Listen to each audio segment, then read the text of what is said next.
There is this scene in this movie called Vampire's Kiss, where Nicolas Cage picks up a live cockroach of a kitchen stovetop and just eats it. Not a prop cockroach, not a gummy worm shaped like a cockroach, a real living, breathing, six-legged cockroach. He does it twice actually, because the director made him do a second take as a prank. And what's absolutely insane is that the original script called for him to eat a raw egg, not an actual cockroach. But Nicolas Cage looked at the script, looked at the raw egg and thought, no, that's not enough. He called it a business decision. So welcome to the most confusing, brilliant, chaotic, meme-generating career in the history of American cinema. This is the story of Nicolas Cage, an Oscar-winning actor who had appeared in 127 films, named his acting philosophy after voodoo spirits, spent $150 million faster than most countries print money, and somehow managed to be both completely ridiculous and genuinely transcendent at the same time. Nicolas Cage was born as Nicolas Kim Coppola on January 7, 1964 in Long Beach, California. And yes, that Coppola, he's the nephew of Francis Ford Coppola, the guy who made The Godfather. So right out of the gate, he's got one of the most famous last names in Hollywood attached to him, and he hated it.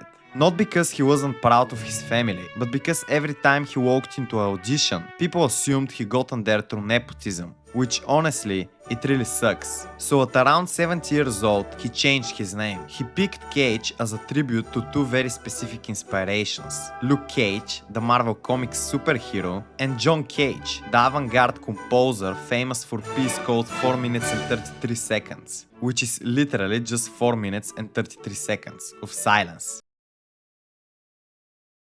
He made his film debut in 1982 with a tiny part in Fast Times at Ridgemont High, and then his uncle did give him some early roles in Rumblefish, The Cotton Club, and Peggy Sue Got Married. But even in those early films, he was already doing something weird. In Peggy Sue Got Married, he invented this strange nasally voice for his character that his uncle Francis hated. He begged Nicolas to stop, but Nicolas refused. This is a pattern that will repeat for the next 4 decades. His real breakout was a 1-2 punch in 1987, Moonstruck, where he played a brooding romantic baker who was missing a hand, and Raising Arizona, the Coen brothers comedy, where he played an ex-convict named Jaime McDonough, who kidnaps a baby. Two completely different movies, and in both of them you can already see the engine of what would make Nicolas Cage Nicolas Cage. This total refusal to do the expected thing. Okay, so most actors, when they're trying to explain their approach, will use terms like the method or emotional memory, or they will reference Stanislavski. Nicolas Cage, he coined his own term. He called it nouveau shamanic. When he announced this, a lot of critics laughed. But once you understand what he actually means by it, it makes complete sense. Let me have him tell you. Who knows if it works or doesn't, but for me it was an idea of like trying to stimulate my mind or trick my mind into believing I was this character from another dimension. And I would walk on the set and then wouldn't speak to anybody, wouldn't say a word, so I projected this aura of horror, which created fear in my fellow actors, which then inspired me to believe I really was this character. The key word there is imagination. Cage's entire philosophy is about tricking himself into belief. He doesn't want to act, he wants to become. And to do that, he uses one of the strangest and most unusual sets of methods you've ever heard of. The cobra is an animal that tends to try to hypnotize its prey. It gives you its back, and on the back, oddly enough, is something that looks very much like an eye. Almost like the eye in The Lord of the Rings at the end of the sequel. And they move back and forth in a rhythmic motion like Axl Rose, and then they attack once they think they have you asleep. And I thought that would look good in the Ghost Rider, in his body language. There was a dignity to Ghost Rider that Johnny Blaze doesn't have. I wanted him to be something that's kind of an ancient, like Brian Taylor would call him, like a pharaoh, like an ancient pharaoh that's coming back from another dimension to wreak vengeance. Director David Lynch, who worked with Cage on Wild at Heart, described him as the jazz musician of American acting. And that's exactly right. Jazz is improvised, yes, but it's improvised from a place of deep technical mastery. You can't play free jazz if you don't know music theory, and Cage can't play freely if he doesn't deeply understand the character. He draws a sharp distinction between himself and pure method actors. He doesn't want to live as his character for months. He wants to summon the character, and he uses what he calls power objects to do it. Artifacts, costumes, physical props that trick his imagination into genuinely believing. Which brings us back to Vampire's Kiss. After his early Hollywood success, Cage actively sought out something that would let him experiment. No studio pressure, no box office expectations, pure unrestrained creation. And he found that in this tiny weird indie film about a Manhattan yuppie who convinces himself he's turning into a vampire. He was paid $40,000 and he didn't care. He based his performance on German silent films, especially the 1922 Nosferatu, and he invented an affected transatlantic accent. I couldn't think of a more horrible job if I wanted to. And you have to do it. You have to, or I'll fire you. Do you understand? He created choreographed physical gestures for every emotional state of the character. And again, it's so insane that I can't help mentioning it again. He ate a cockroach in that movie. He later said that Vampire's Kiss was his laboratory for those big studio movies. When the script called for him to cry, he screamed boohoo. Literally just the word boohoo. When his character complained about the contract being filed wrong at work, he gets crazy than usual. A, B, C, D, E, F, G, H, I, J, K, L, M, N, O, P, Q, R, S, T, U, V, W, X, Y, Z! Huh? That's all you have to do! Very good. You know your alphabet. I never misspelled anything!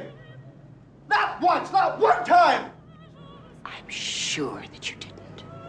Many film scholars have said that Vampire's Kiss was the starting point for many of Cage's great performances. The movie was a failure at the box office and made less than $1 million. But after watching the finished film, Cage later said he left a message on the producer's answering machine saying the movie confirmed that he had made the right choice to become an actor. The movie failed commercially, but it was an artistic success. The late 80s and 90s were when Nicolas Cage became one of the biggest stars in the world. And Wild at Heart, which I mentioned earlier, he essentially played Elvis Presley as a romantic outlaw, literally wearing a snakeskin jacket and singing Elvis songs while falling in love with Laura Dern.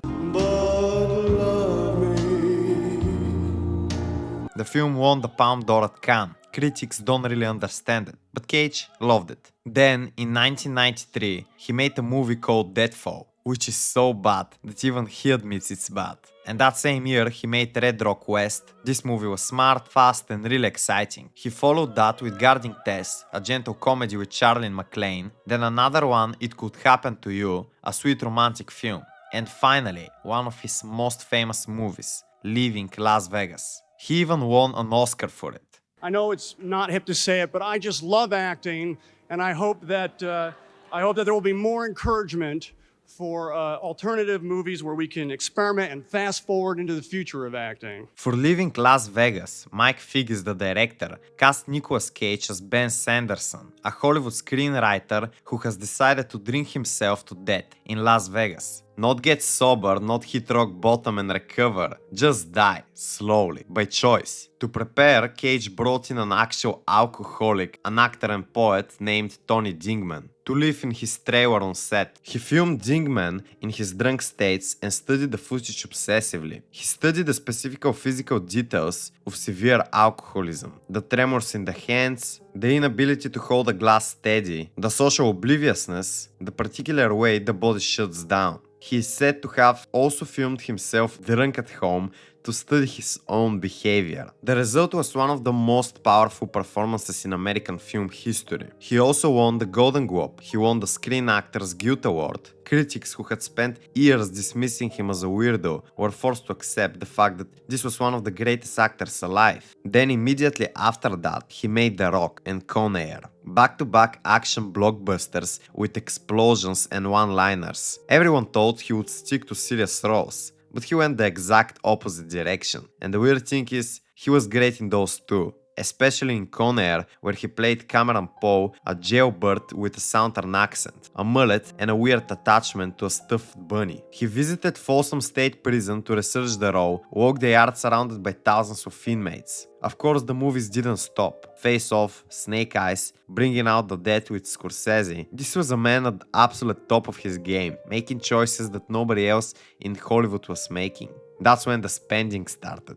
At the height of his fame, Nicolas Cage was worth an estimate of $150 million. By 2009, he owed the IRS $14 million in back taxes and creditors millions more. He almost went bankrupt. Let me give you a quick list. $25 million waterfront mansion in Newport Beach, a $50.7 million estate in Rhode Island, an $8.5 million home in Las Vegas, 2 European castles, one in Germany for $2.3 million, one in Bath, England for $10 million. He bought the castles because he was allegedly on a quest to find the Holy Grail. And no, I'm not kidding, he actually said this. There was also a 9-foot pyramid tomb he had built for himself in New Orleans Cemetery. A 70-million-year-old dinosaur skull which he bought at auction for $276,000, outbidding Leonardo DiCaprio, which turned out to have been stolen from Mongolia, and he had to give it back. A $150,000 first edition Superman comic, which was stolen from his home and then mysteriously appeared in a storage locker in California 11 years later. He eventually sold it for $2.2 million, which is one of the few Cage purchases that turned out to be a sound investment. A pet octopus that cost $150,000, 2 king cobras that he had to give to a zoo after his neighbors complained, and then the 2008 financial crisis arrived, wiped out all the real estate market, and Cage couldn't get out in time. The houses, right? Castles in Germany, in England, an island, a mansion in New Orleans. Right. What's that about? I was overinvested in real estate. It wasn't because I spent $80 on an octopus. The real estate market crashed and I couldn't get out in time. To pay off those debts, he started making 3 to 4 movies a year, many of them direct-to-video releases. So low budget, they barely registered as cinema. Over 25 direct-to-video films in roughly a decade. Even if the movie ultimately is crummy, they know I'm not phoning it in. That I care. Every time. And that somehow is the most Nicolas Cage sentence that has ever been spoken. Even in the crummy movies, he cares every time. By the late 2010s, Cage had paid off his debts. And almost quietly, while nobody was paying full attention, he started making different choices again. Better choices. Smaller, stranger, more personal films. In 2018, he made Mandy, a psychedelic horror film where he plays a man whose partner is murdered by a cult and who descends into a fever dream of revenge. The film is shot like a heavy metal album cover come to life. There is a scene where Cage, in a grief and rage, drinks a bottle of vodka alone in a bathroom and screams into the void for what feels like an eternity. It is one of the most raw, unfiltered, emotional performances in recent cinema. Critics who had written him off as a joke started paying attention again. Then in 2021 he made Peak. Peak is the movie that I think changed the conversation about Nicolas Cage permanently.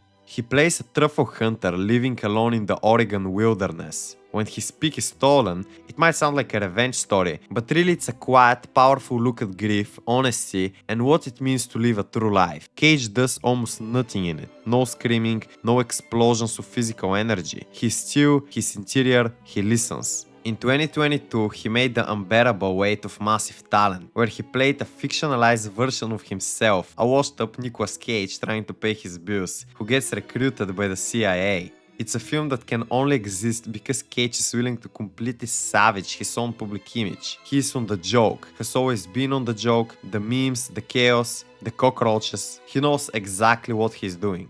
What's the worry here, Nick? You've lost some of your talent as an actor? No.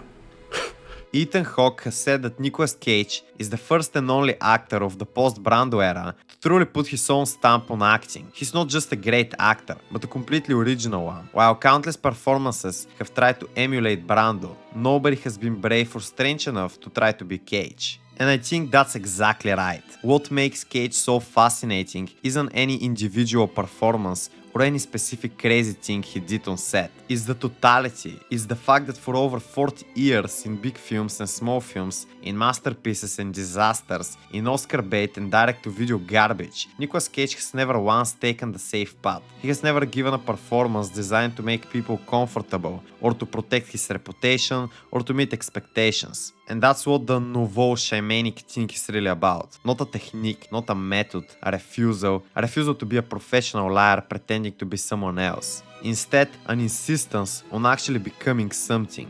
In a world full of people who are afraid to experiment, afraid to look foolish, or afraid to fully commit to something that might fail. That's why they often end up feeling worse than if they had taken a chance. Thanks for watching.